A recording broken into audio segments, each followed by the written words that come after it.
E aí, vamos estudar a lição? Eu sei que você recebeu muitas informações, especialmente de cunho histórico, ao longo dessa semana, mas procura revisá-las, procura na medida do possível tentar gravá-las, porque elas são muito relevantes para a compreensão do capítulo 7 do livro de Daniel e perceber a direção de Deus ao longo de toda a história, trazendo benefícios e esperança ao seu povo, a saber nós que somos os seus filhos.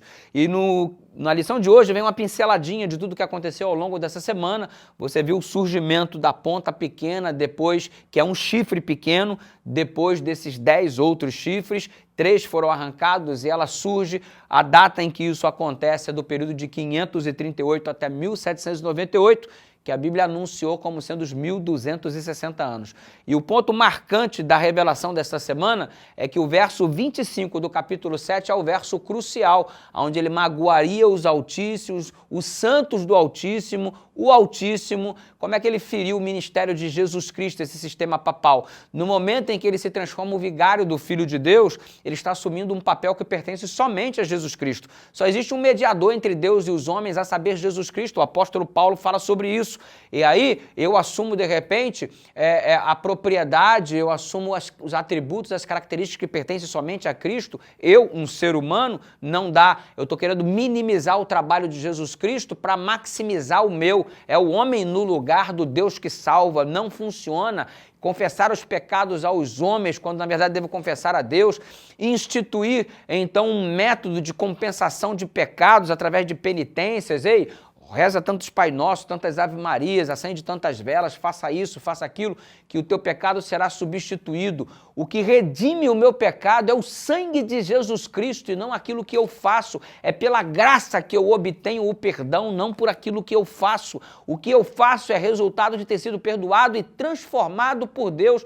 Mas Deus não trabalha com uma moeda de troca como se houvesse um câmbio no céu, onde eu apresento boas obras para obter o perdão. Olha aqui, ó, eu fiz isso tudo e eu quero agora o perdão, toma aqui, estou te pagando o perdão por intermédio do que eu fiz. Não rola. O preço que paga a limpeza dos pecados é o sangue de Jesus vertido na cruz do Calvário. A instituição das penitências durante esse período de 1260 anos e em muitos lugares estabelecidos até hoje está ofuscando o ministério de Jesus Cristo e isso está trazendo um opróbrio ao próprio Mestre. Ou seja, estão magoando os santos do Altíssimo, que são os filhos de Deus, e o próprio Altíssimo, que é a pessoa de Jesus Cristo. O estabelecimento do purgatório, uma doutrina não bíblica, não apresentada nas Escrituras Sagradas, e mudar os tempos e as leis. O calendário foi mudado, minha gente.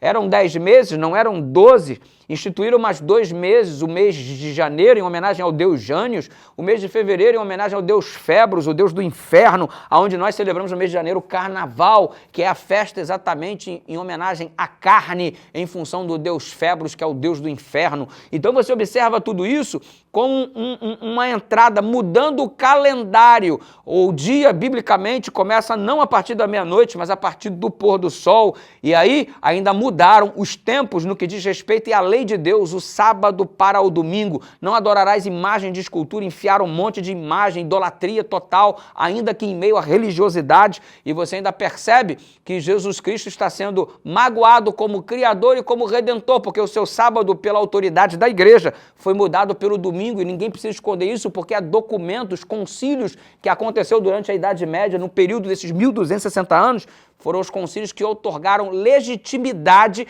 à mudança do sábado para o domingo. O Catecismo de Baltimore está lá em suas próprias páginas testificando. Nós, por autoridade conferida de Deus, a igreja, estamos mudando o sábado para o domingo. Qual é a razão? A autoridade da igreja. Mudará os tempos e as leis, magoaria os santos do Altíssimo e o próprio Altíssimo. Se eu mudo a lei de Deus, eu magoo quem fez. Correto?